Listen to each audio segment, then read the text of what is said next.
Hello, good afternoon, and thank you for joining me here on the traditional territory of the signatories of Treaty 7. I'd also like to acknowledge that the Métis people of Alberta share deep connection with this land. Today I'm here to call upon the UCP to immediately scrap their planned changes to the municipal tax policy and actually start listening to Albertans who will be impacted by these tax policy changes.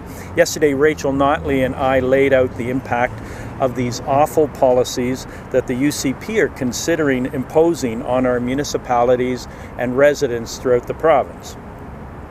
Their changes to the linear assessment model will have severe impacts on municipalities and taxpayers, especially in rural Alberta.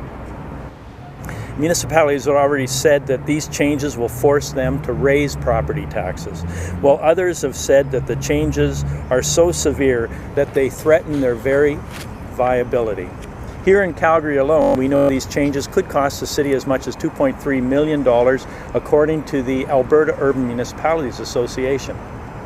Money that will come out of the pockets of each and every single Calgarian. Now is not the time for these changes.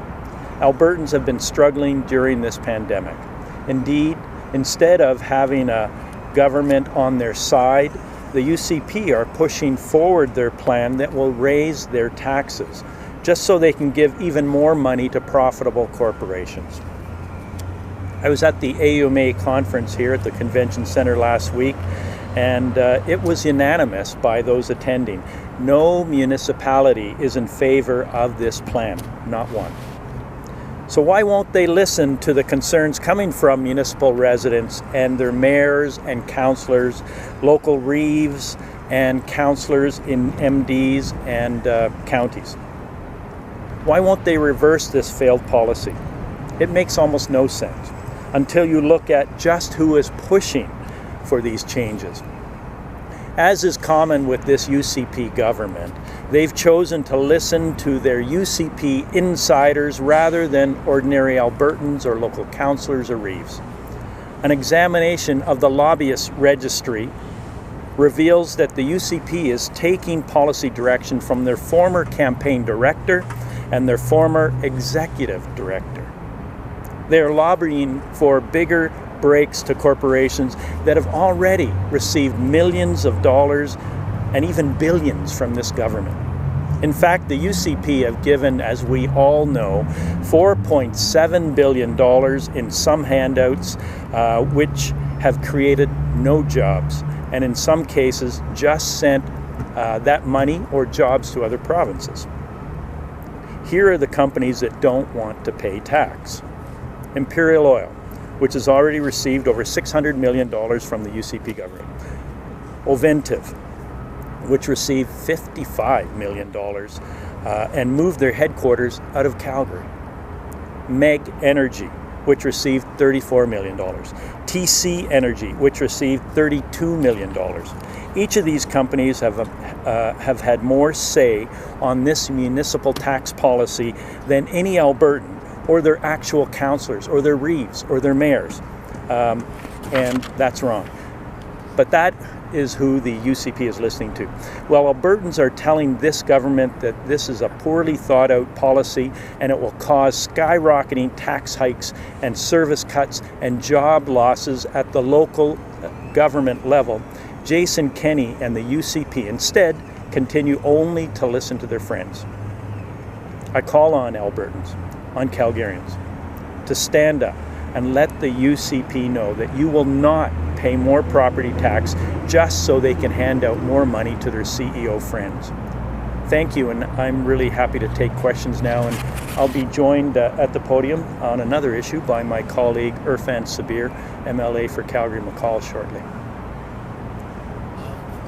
Do you have, you say that that 50 plus million, Imperial 600 something million. Yep. Do you have receipts? Like, is this verified by the companies, or? Yeah, this is definitely something we know as a result of the reduction in corporate property tax. These companies will receive that amount of benefit over the term, and we think that's wrong. The $4.7 billion directly is money that won't come into the coffers of Alberta, and so the UCP, Jason Kenney, this is his policy, to benefit corporations and his friends at the cost of local taxpayers and their councillors and reeves, who are going to have to put up their taxes and do the dirty work for Jason Kenney. In the press release, you identified two individuals who were formerly with UCP, now lobbying for these various corporations. Should they not have a right to employment after they're done at any sort of... Yeah, I have no problem with people having employment, but the problem I have is that these are all UCP insiders who have gone to form a company that now is talking directly to government. We've seen this on the insurance file. We're seeing it now on the tax policy file. It's more of the UCP, one hand washing the other, and taxpayers are going to pay for this cost, right? Let's be clear, it's going to come from somewhere, and the dirty work is going to have to be done by local councils, mayors and reeves, who will have no other choice but to cut services or raise taxes to their primarily rural taxpayers, but as I've shown, that the City of Calgary is going to have an impact as well. Have you spoken with the mayor and councillors here in Calgary about how they're going to make up this revenue shortfall? Well, they're going to have to make it up somehow, and they're looking at a variety of things. Probably cuts to services or raising taxes. I've talked to municipal councillors across the province, and frankly, they're pretty upset. They had a seat at the table, but they weren't listened to.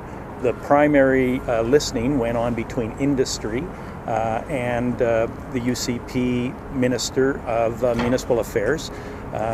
So, let's be clear. This is Jason Kenney's agenda to raise taxes at the local level and keep his hands clean.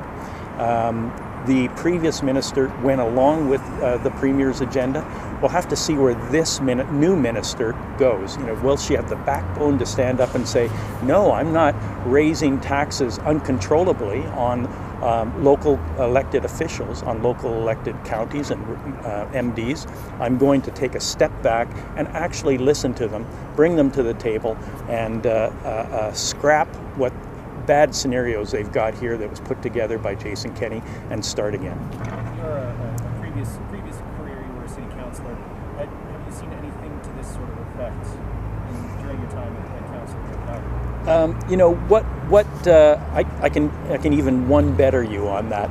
When I was the finance minister, we sat down with the two large cities and we put together a big city charters, which would have shared revenues, and which would have kind of put services, like figure out who does what. And we did that, and we put that in place before the last election. The UCP tore that up. So no, I've never seen the kind of behavior that this UCP, and particularly Jason Kenney, exhibits on a regular basis, where he has so little concern with the impact of his decisions on local governments, and so much concern with listening to industry to the detriment of the viability of local governments.